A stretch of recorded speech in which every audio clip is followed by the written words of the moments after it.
여러분 혹시 등산 좋아하십니까? 저는 등산을 싫어합니다. 근데 많은 사람들이 우리의 인생을 등산에 비유하기도 합니다. 저희가 좀 잘 아는 빌 게이츠라는 사람도 우리의 인생에 대해서 이렇게 이야기했습니다. 우리의 인생은 등산과도 같다. 정상에 올라서야만 산 아래 아름다운 풍경이 보이듯 노력 없이는 정상에 이를 수 없다. 때로 노력해도 안 되는 게 있지만 노력조차 안 해보고 정상에 오를 수 없다고 말하는 사람은 폐인이다. 그래서 이 등산을 계속 해야 된다라고 이야기하고 있습니다. 그렇습니다. 더 높은 곳을 향해 오르는 것. 그래서 때로는 힘들고 포기하고 싶지만 정상이라는 목표가 있기 때문에 끊임없이 오르고 또 올라가는 것이 등산입니다.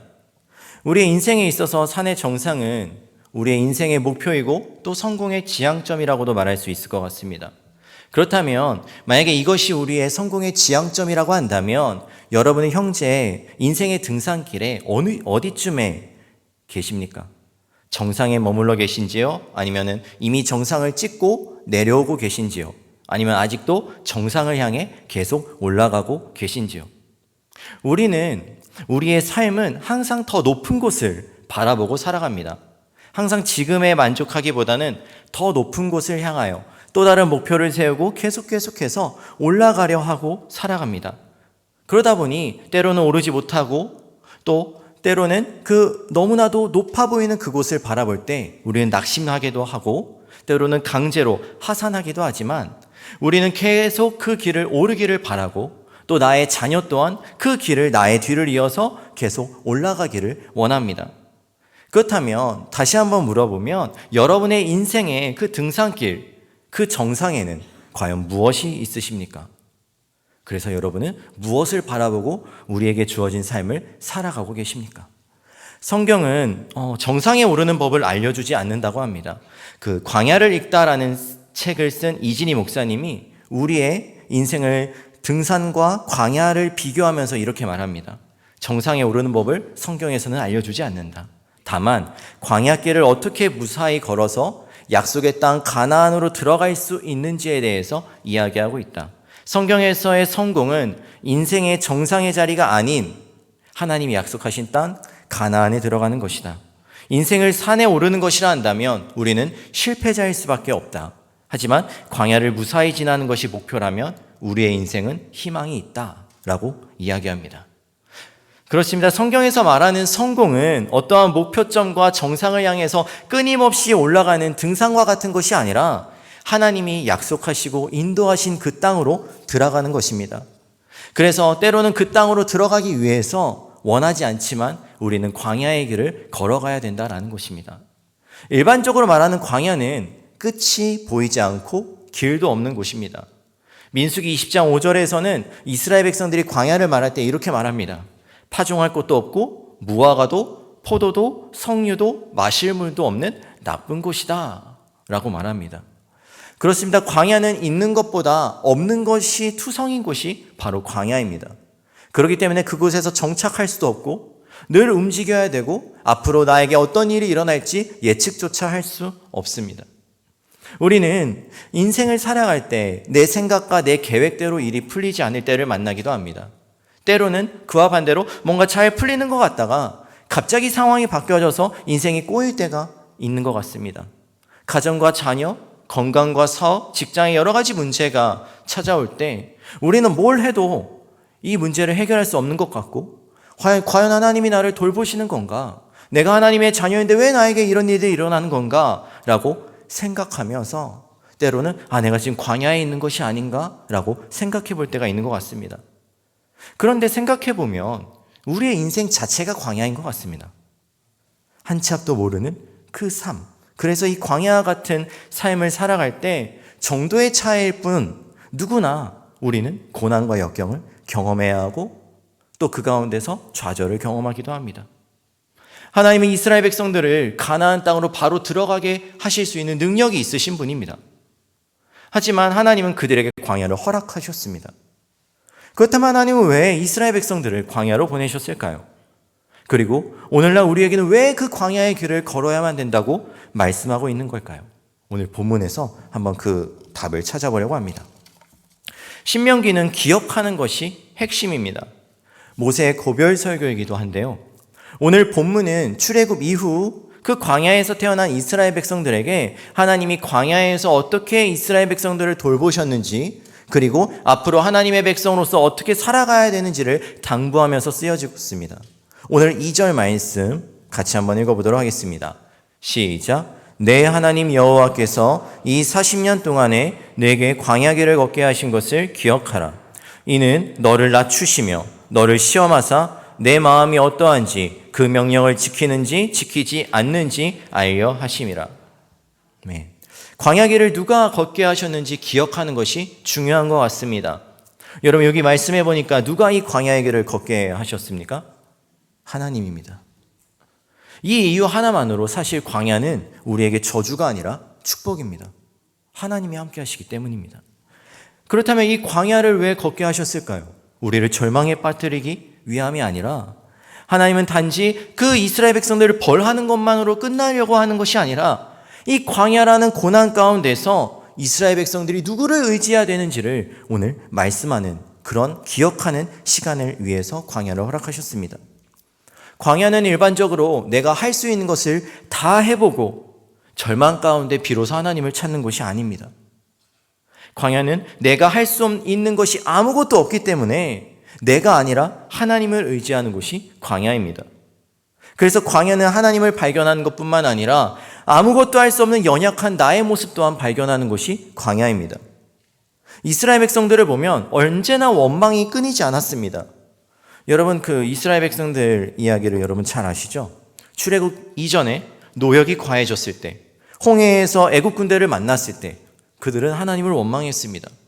출애굽 이후에도 마찬가지인 것 같습니다. 수르 광야를 지날 때 물이 떨어져서 마라의 쓴물을 경험할 때도, 신 광야에서 양식이 떨어져서 하나님을 원망했습니다.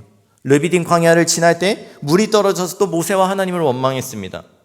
이러한 상황 가운데서 그들은 심지어 아말렉 족속을 만나 전쟁까지 치렀습니다. 우리는 보통 이렇게 생각하는 것 같습니다. 이것만 지나면 좀 괜찮아지겠지? 더 이상 고난과 역경은 없겠지? 그런데 그러한 생각을 뒤집기라도 하듯 예측조차 할 수 없는 그 광야의 길에서 우리는 끝없는 고난을 만나기도 합니다. 그러면 우리의 생각대로 되지 않았을 때, 이스라엘 백성들의 생각대로 되지 않았을 때, 아니 그 상황 가운데서 하나님이 당장 해결해 주시지 않을 때 결국 하나님을 잊어버리게 됩니다. 그리고 불평과 불만을 하게 됩니다. 그게 이스라엘 백성들의 모습이잖아요. 근데 오늘날 우리의 모습도 그러한 모습이 있진 않은지 한번 돌이켜보기를 원합니다. 하나님은 광야 가운데 있는 이스라엘 백성들을, 그리고 오늘날 우리를 방치하시고 가만히 계시는 분이 아닙니다. 오늘 본문 2절 말씀 아까 읽었던 곳에서 보면 이스라엘 백성들, 그리고 오늘날 우리의 마음이 어떠하신지를 하나님은 보고 계신다라고 말하고 있습니다. 아직도 자신의 경험이나 명철을 의지하고 자신의 뜻대로 살아가고 있는지, 아니면 그들의 주인 되신 하나님을 의지하고 있는지를 하나님은 보고 계신다라는 것입니다. 우리가 기억해야 될 것은 하나님은 백성들의 계속되어지는 그 원망 가운데서도 함께 하셨습니다. 그리고 광야의 고난 가운데서도 그들을 사랑하셔서 그들을 도우시고 인도하셨습니다. 그로 인해 자신의 백성들이 철저하게 하나님 앞에 낮아지고 하나님밖에 의지할 대상이 없다라는 사실을 하나님은 깨닫기를 원하셨습니다. 그게 광야에서 그들이 고난을 만나게 된 이유이고 그들에게 고난을 허락하신 이유입니다. 제임스 패커라는 사람이 광야의 은혜라는 책에서 광야의 고난을 이렇게 표현했습니다. 미켈란젤로가 큰 돌덩이를 재료를 삼아 조각상을 만든다고 할 때 그 돌덩이는 자신이 어떤 모양으로 만들어질지 모른 채 계속 깨어지고 부서지는 고통이 너무 괴롭다고만 느끼게 될 것이다. 돌덩이는 자신이 어떻게 될지 알지 못하지만 조각가에게 모든 것을 맡기고 그 모든 아픔과 고난을 겪고 나면 결국에는 아름다운 조각상이 될 것이다. 이처럼 우리에게 찾아오는 고통과 슬픔을 받아들이고 인내한다면 결국 온전케 되는 우리의 모습을 보게 될 것이다 라고 이야기합니다. 돌덩이는 여러분이 잘 아는 것처럼 단번에 조각상이 될 수 없습니다. 깨어져야 합니다. 부셔져야 합니다. 그것을 거치지 아니하면 조각상이 될 수 없다라는 것이죠. 욥기 23편 10절에서 우리가 잘 아는 찬양의 가사에도 이런 것이 있지 않습니까? 내가 가는 길을 그가 아시나니 그가 나를 단련하신 후에는 내가 순금같이 되어 나아오리라. 우리에게 찾아오는 고난과 역경을 징계나 징벌로 여기는 것이 아니라 연약한 우리를 온전케 하시는 그 조각가 되시는 하나님의 만지심이라고 인정할 때 우리는 우리에게 이 광야에서 만나는 그 고난을 허락하신 하나님을 만나게 될 것입니다. 그리고 그 하나님을 바라볼 수 있게 될 것입니다. 3절 말씀 같이 읽겠습니다. 너를 낮추시며 너를 줄이게 하시며 또 너도 알지 못하며 내 조상들도 알지 못하던 만나를 내게 먹이신 것은 사람이 떡으로만 사는 것이 아니요 여호와의 입에서 나오는 모든 말씀으로 사는 줄을 내가 알게 하려 하심이라. 하나님이 그들에게 광야를 허락하신 또 다른 이유는 하나님의 백성들은 말씀으로 살아야 함을 깨닫게 하기 위하셨음입니다. 하나님의 말씀으로만 산다는 것이 무엇입니까? 결국 자신이 아니라 하나님의 주권을 인정하고 매일의 삶 가운데서 하나님의 일하심을 인정하고 그분의 말씀 앞에 순종하는 것입니다. 성경에서는 우리를 곳곳 양이라고 말합니다. 보통 양이 굉장히 우둔한 동물이라서 목자 없이는 아무것도 할 수 없다고 말합니다. 그렇게 아니라고 말하는 사람도 있긴 한데요. 눈도 어둡고 길도 잘 헤매고 발걸음도 느리고 그래서 목자의 돌봄이 없으면 가장 먼저 사라졌을 동물이 양이라고 말하는 사람들도 있습니다. 이런 예를 통해서 우리는 양은 목자가 절대적으로 필요하다는 것을 알 수 있습니다. 목자의 돌보심 없이는 그 양이 아무것도 할 수 없기 때문입니다. 그럼 양이 할 수 있는 것은 무엇입니까? 그 목자의 음성에 귀를 기울이고 순종하는 것입니다. 우리가 이런 양 같은 존재가 아니겠습니까? 하나님 없이는 아무것도 할 수 없고 그분의 음성에 귀를 기울이지 아니하면 아무것도 할 수 없는 존재라는 것입니다. 오늘 6절 말씀 한번 같이 읽겠습니다. 시작. 내 하나님 여호와의 명령을 지켜 그의 길을 따라가며 그를 경외할지니라. 아멘. 아브라함이 자신의 아들 이삭을 제물로 바칠 때 그 절망적인 상황 가운데서 하나님께 순종했을 때 하나님은 그가 비로소 하나님을 경외하는 줄 알게 되었다라고 말씀하고 있습니다. 순종은 두려움을 가지고 거룩한 두려움이죠. 경외감을 가지고 하나님의 존재를 인정하는 것, 그리고 하나님의 그 주권을 인정하는 것, 그리고 하나님의 명령을 지키는 것이고 하나님의 인도하심을 따라가는 것이 순종입니다. 이스라엘 백성들을 광야에서 이끌어내셨던 일들을 살펴보면 순종에 대해서 조금 더 우리가 가깝게 알 수 있는 것 같습니다. 하나님은 자신의 백성들을 불기둥과 구름기둥으로 돌보시고 인도하셨습니다. 그들을 추위로부터 더위로부터 보호하셨을 뿐만 아니라 하나님의 위대하심을 나타내신 사건이었습니다. 그리고 그들이 가야 할 바를 알려주셨습니다. 내 의지대로 이 광야를 헤쳐가는 것이 아니라 하나님의 인도하심을 따라 가라 할 때는 가고 멈추라고 할 때는 멈추는 곳, 그것이 광야라는 것입니다. 이러한 훈련을 하나님은 이스라엘 백성들에게 시키셨습니다. 그럼 이스라엘 백성들이 해야 되는 일은 무엇입니까? 하나님의 주권을 깨닫고 그 하나님의 명령을 따라서 시키는 대로 하는 것이었습니다. 만나를 먹이신 이유 또한 동일한 것 같습니다. 출애굽기 16장에서 이스라엘 백성들이 우리들을 굶겨 죽이려고 이 광야로 데려왔냐라고 모세에게 원망했던 것처럼 그들이 양식을 위해서 할 수 있는 일은 아무것도 없었습니다. 광야는 그런 곳이니까요. 그런데 그런 이스라엘 백성들을 하나님은 만나와 메추라기로 먹이며 그들의 필요를 채워주십니다. 이를 통해서 하나님은 그들을 언제나 돌보고 계신다라는 것을 보여주셨습니다. 그리고 그들의 필요를 채우시는 마치 양에게 있는 목자와 같은 존재라는 것을 보여주셨습니다. 그리고 이스라엘 백성들이, 그리고 오늘날 우리들이 하나님을 의지하기를 하나님은 원하고 계십니다. 이스라엘 백성들이 혹여 만나가 내리지 않을까, 내일 먹을 거를 더 챙겨야겠다, 그런 것들이 다 썩어버리잖아요. 그 모든 것 또한 하나님의 주권 없이는 아무것도 안 된다라는 것을 이스라엘 백성들에게 보여주시기 위한 하나님의 계획이고 하나님의 순종의 훈련이었다라고 생각합니다. 이러한 훈련은 이러한 그 광야에서 앞으로 들어갈 이스라엘 백성들이 들어가야 되는 그 새로운 약속의 땅에서 어떻게 살아가야 되는지를 이스라엘 백성들에게 보여주시고 있는 것 같습니다. 철저하게 내 생각을 배제하는 것, 철저하게 하나님의 명령에 순종하는 것, 나를 의지하는 것이 아니라, 나의 생각과 경험과 명철을 의지하는 것이 아니라 철저하게 하나님을 의지하는 것, 그리고 하나님과 함께 해야만 하는 것, 어떠한 상황 가운데서도 하나님을 기억하는 것, 그것이 그들에게 광야를 허락하신 목적입니다. 그래서 이 고난의 끝은, 이 광야라는 그 가운데서 만나는 고난의 끝은 놀라운 축복의 자리인 것 같습니다. 하나님을 만나는 곳이기 때문입니다. 오늘 본문 1절 말씀을 함께 읽겠습니다. 같이 읽을까요? 시작. 내가 오늘 명하는 모든 명령을 너희는 지켜 행하라. 그리하면 너희가 살고 번성하고 여호와께서 너희의 조상들에게 맹세하신 땅에 들어가서 그것을 차지하리라. 이스라엘 백성들이 광야를 겪으면서 때로 잊었을지라도 그들에게는 이미 예비되고 축복된 그 약속된 땅이 기다리고 있었습니다. 모세는 이제 광야를 벗어나서 이스라엘 백성들이 약속의 땅으로 들어가기 전에 그 풍요를 기다리고 있는 그 백성들에게 하나님의 명령을 잊지 말 것을 당부하고 있습니다. 왜냐하면 풍요로움 속에 하나님을 잊지 않을까 하는 염려 때문이었습니다. 11절 말씀에서 오늘 읽진 않았지만 이렇게 말하고 있습니다. 제가 한번 읽어보겠습니다. 내가 오늘 내게 명하는 여호와의 명령과 법도와 규례를 지키지 아니하고 내 하나님 여호와를 잊어버리지 않도록 삼가할지어다. 모세는 경고하고 있는 것이죠. 약속의 땅에서 풍요를 누릴 때 이스라엘 백성들에게 찾아오는 가장 큰 유혹은 바로 하나님을 잊는 것입니다. 그래서 모세는 하나님을 잊는 이유를 12절에서 14절에 뭐라고 말하냐면 먹어서 배부르고 집을 짓고 거주하여 소와 양이 번성하여 소유가 풍성할 때 마음이 교만해진다라고 말하고 있습니다. 그 이유 때문에 하나님을 잊어버릴까 염려된다라고 말하고 있습니다. 그 이유 때문에 너희는 하나님을 잊지 말아야 된다라고 경고하면서 말하는 것입니다. 그런 것 같습니다.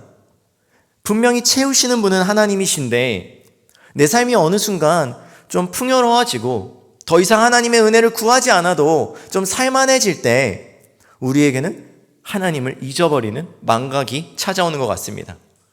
그와 동시에 교만도 좀 찾아오는 것 같습니다. 이렇게 살면 충분하구나. 이 정도면 괜찮겠구나. 하나님 없어도 살만하구나 라고 생각되어질 때 광야를 겪으면서 낮아졌던 우리의 마음이 다시금 높아질 수 있다는 것입니다. 이스라엘 백성들은 자신들을 먹이셨던 하나님, 약속의 땅을 허락하신 하나님을 잊어버리지 아니하고 그들에게 그 하나님을 감사하며 그 하나님을 기억하고 살아야 했습니다. 나의 삶을 인도하시고 이 광야라는 그 길 가운데서 나를 돌보시고 이끌어 가시는 그 하나님의 주권을 인정하고 그 하나님을 기억하며 그 하나님의 말씀에 순종하며 살아야겠습니다. 하지만 풍요로움이라는 그 상황 가운데서 하나님을 잊어버리고 다시 자신이 주인된 삶이 되어서 하나님을 대신할 어떤 것들을 찾습니다. 그래서 그 가나안 땅에서 만나는 우상들을 섬기며 이스라엘 백성들이 살고 있지 않습니까? 그래서 우리는 우리의 상황과 환경과 상관을 없이 언제나 나의 삶 가운데 동행하시고 인도하시는 하나님을 기억하며 살아가야 합니다. 사랑하는 성도 여러분, 광야는 내가 무엇을 많이 가졌느냐가 중요한 것이 아닌 것 같습니다. 누구와 함께 하느냐가 중요한 것 같습니다. 하나님과 함께 하시기를 바랍니다. 말씀을 마치려고 합니다. 우리의 인생은 산을 오르는 것이 아닙니다. 인생이라는 광야길을 걸어갈 때 하나님이 약속의 땅으로 들어가게 하시기 전에 이 광야의 인생이라는 광야를 어떻게 보내는가, 그것을 기억하는 그런 인생인 것 같습니다. 사랑하는 성도 여러분, 지금 여러분 삶 가운데 내 인생이 왜 이렇게 힘들고 어렵지라고 좀 염려하시거나 혹은 앞으로 나의 삶 가운데 이러한 일들이 일어나진 않을까 염려하시는 분이 계시다면 이스라엘 백성들을 통해서 같이 생각해 봤으면 좋겠습니다. 비록 먹을 것도 없고 마실 것도 없지만 하나님이 채우심을 경험하는 곳, 가뭄을 해소시키는 장맛비가 있지는 않지만 매일 내려지는 그 이슬에 감사할 수 있는 곳, 거주할 집은 없지만 어디로 가야 할지를 모르지만 하나님께서 보내주신 그 불기둥과 구름기둥을 경험하며 하나님을 바라보는 것, 그것이 우리 인생이라는 광야인 것 같습니다. 이 광야길에서 우리는 더욱더 낮아지고 하나님을 높여드리며 그 하나님의 주권을 인정하며 그분께 순종하며 나아가야 될 것입니다. 비록 한 치 앞도 모르는 광야라는 인생이지만 어디로 어떻게 가야 될지 모르지만 하나님을 기억하고 의지하며 나아가는 곳이 이 광야라는 것을 기억하시기를 바랍니다. 사랑하는 성도 여러분, 광야를 허락하신 그 하나님을 매일의 삶 가운데서 기억하며 살아가기를 원합니다. 그리고 나에게 힘을 주시고 나를 돌보시며 나를 인도하시는 그 하나님을 기억하며 살아가시기를 원합니다. 그리고 때로는 내가 높아지고 있다면, 때로는 그 하나님을 기억하지 못하고 있다면 그분 앞에서 낮아지고 순종함으로써 이 인생이라는 광야길을 무사히 하나님과 동행함으로 승리하며 나아가는 저와 여러분 되시기를 주님의 이름으로 축복합니다.